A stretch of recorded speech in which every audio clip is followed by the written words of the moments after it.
Things are moving incredibly fast as we head toward the World Cup, and you do not want to fall behind. Make sure you hit subscribe and turn on that notification bell right now so you get our breaking news updates the literal second they drop. There is a question hanging over this tournament that nobody at FIFA wants to answer directly. It has nothing to do with tactical preparation, squad depth, or which underdog has the best chance of making a legendary run. It is a much more uncomfortable question, one that strikes at the very soul of the sport. Can every team that qualified actually get here? Right now, 5 nations heading into the 2026 World Cup are carrying a weight that has absolutely nothing to do with football. They are facing genuine, unresolved uncertainty about whether their players, their officials, and their supporters can even cross the borders. We are told that football unites the world, but what happens when the world cannot get to the football? Welcome back to the channel, where we strip away the corporate marketing and take an honest, clear-eyed look at the realities shaping modern football. If you have followed this sport for decades, you deserve a perspective that avoids both hysteria and corporate PR. Today, we are analyzing 5 qualified nations whose journeys to this tournament have exposed staggering logistical and geopolitical fractures. These are the stories unfolding in the final, chaotic days before kickoff, beginning with a situation so unprecedented it has left an entire squad stranded in administrative limbo. Consider the Iranian national team. Their players have given their entire lives to reach this stage, navigating a brutal 4-year qualification cycle that is completely separate from the decisions of governments. Yet, with the opening match imminent and group stage games scheduled for Los Angeles and Seattle, the documentation required to enter the United States remained entirely unresolved. The players were quite literally left waiting for their visas while the clock ticked down to zero. This administrative gridlock forced FIFA to take an extraordinary, unprecedented step. They permitted the Iranian national team to move their official tournament base camp from the United States to Mexico. Under this arrangement, the squad lives, trains, and recovers on Mexican soil, only crossing the border into America for the 90 minutes of their scheduled matches before immediately retreating. Think about what that reveals. A team that qualified for the biggest tournament on Earth is unable to safely base itself within the primary host country, relying on a neighboring nation as a physical refuge. It is a logistical band-aid that has absolutely no parallel in World Cup history, exposing massive blind spots in FIFA's pre-tournament planning. But this is only the sharpest edge of a much broader access problem, one that stretches across entire continents and raises uncomfortable questions about who this tournament is truly for. Later, we will look at a European powerhouse facing an unprecedented domestic revolt over this very event. But first, we must look at the financial barriers erected against an entire region of the footballing world. The African nations heading to North America have been carrying a deep, justified frustration that has cast a shadow over their entire preparation period.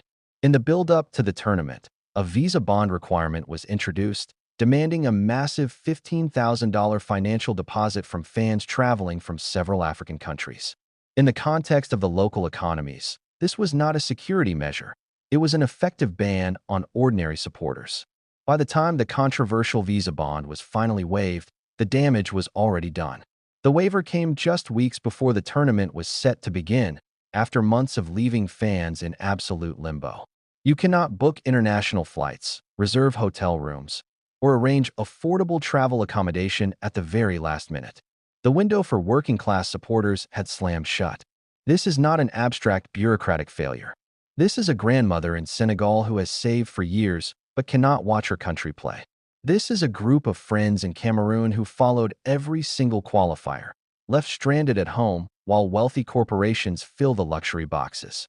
The late waiver was a hollow gesture, proving just how low the needs of African supporters were prioritized in the grand design of this tournament. The third nation facing a profound crisis might surprise you, because their obstacles are not external border controls or visa delays. Their crisis is internal, domestic, and unfolding right inside one of the host nations itself. Mexico is co-hosting 13 matches of this tournament, with the legendary Azteca Stadium set to host the opening match. Mexico's footballing culture is irreplaceable, yet its preparation has been rocked by a stark reminder of the security complexities within its borders.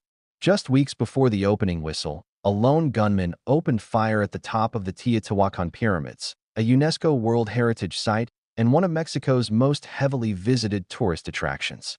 Before we look at the final nation on our list, one facing a journey that pushes human endurance to its absolute limits, I want to pose a question to those of you who make this channel possible.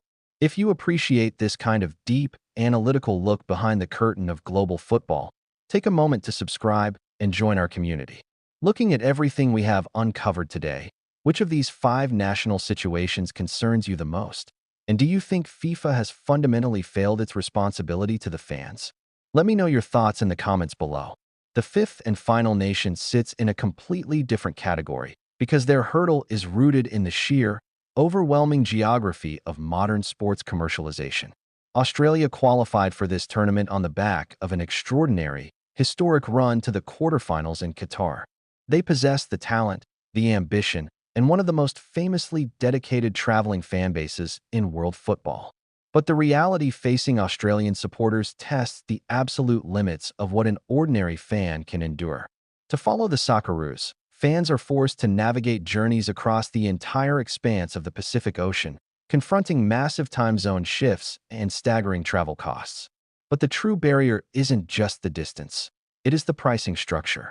The ticket prices set by FIFA for this tournament, layered on top of astronomical long-haul flight costs, have transformed a traditional football pilgrimage into a luxury item available only to the wealthy. Australian fans famously sacrificed their savings to bring their unmatched energy to Germany in 2006, South Africa in 2010, and Brazil in 2014. But this time, the economic math has shifted in a way that actively excludes the working-class heart of the sport. As a result, the traveling Australian contingent is projected to be a fraction of what it was in previous editions. The passion has not diminished, but the economic barriers have simply become insurmountable. When you look at these 5 distinct nations, Iran, the African countries, Mexico, the Netherlands, and Australia, a common, undeniable threat emerges. This World Cup was explicitly marketed as the first to embed strict human rights, inclusion, and accessibility criteria into the very fabric of the bidding process. Host cities published extensive manifestos promising a seamless, global welcome. Yet, the reality of the final days of preparation reveals a massive gulf between corporate rhetoric and human experience. The World Cup was never supposed to be just a massive revenue exercise or a commercial television product that happens to feature a football. It is meant to be the ultimate expression of the game's power to transcend borders, break down bureaucratic walls, and create a shared human experience.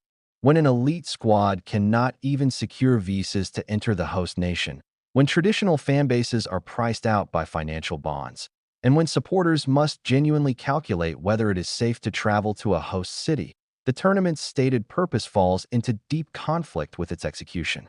FIFA has maintained its usual stance, insisting that everything is entirely under control and that once the first whistle blows, the football will speak for itself. And to an extent, it will. When 48 nations clash across 104 matches, the sheer quality of the players will inevitably produce moments of absolute magic that will captivate the globe. But the parallel story of this tournament will also be told, and it will remain a permanent part of the legacy of 2026. It is the story of who was allowed into the stadiums and who was left behind, which fans were turned away by paperwork, prices, or geopolitical gridlock, and which communities were excluded from the beautiful game. In just a few days, the historic stands of the Estadio Azteca will fill to maximum capacity. The months of controversy, administrative failures, and systemic barriers will momentarily fade into the background as the first ball is kicked in Mexico City. The game will do what it has always done. It will transcend the chaos around it, delivering that pure, unmistakable magic that everyone recognizes instantly, whether they are watching from a pristine seat in the stadium